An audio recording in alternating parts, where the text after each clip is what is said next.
السلام علیکم۔ آج ایک ایسے موضوع پہ بات کرتے ہیں جو ہمیشہ سے پاکستان میں بڑی دلچسپی کا باعث رہا ہے۔ کیا ہماری زمین واقعی سونا اگل سکتی ہے؟ مطلب تیل، گیس، معدنیات، یہ جو پوشیدہ خزانوں کی باتیں ہوتی ہیں، ان کی اصل حقیقت کیا ہے؟ تو ہمارے پاس کچھ اہم معلومات ہیں، آئیے ذرا دیکھتے ہیں۔ جی بالکل، اور دیکھیں بات صرف وہ روایتی تیل گیس کی نہیں رہی اب۔ اصل جو آج کل دلچسپی ہے نا، وہ ہے غیر روایتی ذخائر میں۔ جیسے 2014 میں رپورٹس آئی تھیں USAID کی اور امریکی ادارہ EIA کی۔ انہوں نے کہا تھا کہ پاکستان میں شیل اور ٹائٹ گیس اور تیل کے بھی بہت بڑے غیر دریافت شدہ ذخائر ہیں۔ اچھا، یہ شیل اور ٹائٹ گیس یہ عام فہم میں کیا چیز ہے؟ تھوڑا سمجھائیں گے؟ جی، آسان لفظوں میں یوں سمجھیں کہ یہ وہ تیل اور گیس ہے جو زمین میں بہت سخت قسم کی چٹانوں میں پھنسا ہوتا ہے، کم مسام والی چٹانیں۔ تو اسے نکالنے کے لیے ایک خاص ٹیکنالوجی استعمال ہوتی ہے، فریکنگ کہتے ہیں اسے۔ اور پاکستان ان چند ملکوں میں ہے جہاں یہ ذخائر تو ہیں، وسیع ہیں، مگر ابھی تک ان سے فائدہ نہیں اٹھایا گیا۔ اور امریکہ میں 2017 کے بعد سے ایک طرح کا شیل انقلاب آیا ہے۔ وہاں ٹیکنالوجی اتنی بہتر ہو گئی ہے کہ اب اس طریقے سے تیل اور گیس نکالنا وہ سستا ہوتا جا رہا ہے۔ اچھا جی، تو اب یہ امکان ہے کہ امریکی کمپنیاں جن کے پاس یہ مہارت ہے وہ پاکستان جیسے ممالک کا رخ کریں جہاں یہ وسائل موجود ہیں۔ ویسے ہماری اپنی کمپنیاں کی جیسے OGDCL ہے، PPL ہے، جی سرکاری کمپنیاں، ہاں وہ ٹائٹ گیس پہ کچھ کام کر رہی ہیں پہلے سے۔ لیکن ایک بات یہ بھی تو ہے نا کہ ماضی میں ہم نے دیکھا کئی بڑی بین الاقوامی کمپنیاں یہاں سے مایوس ہو کر بہیں، خاص طور پہ وہ سمندر میں جو ڈرلنگ ہوئی تھی آف شور والی، اس میں ناکامی کے بعد تو عوام میں بھی ایک تاثر ہے کہ جی کمپنیاں آتی ہیں، سروے کرتی ہیں، چلی جاتی ہیں۔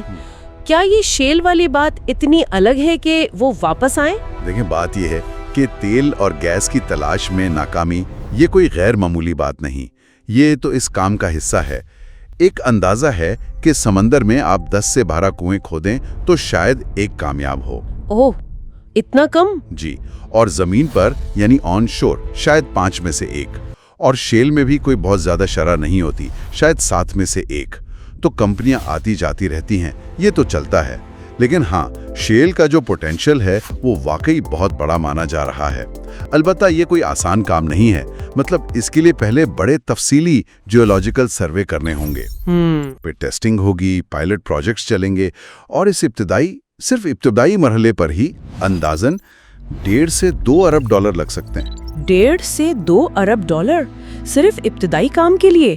یہ تو بہت ہی بڑی رقم ہے۔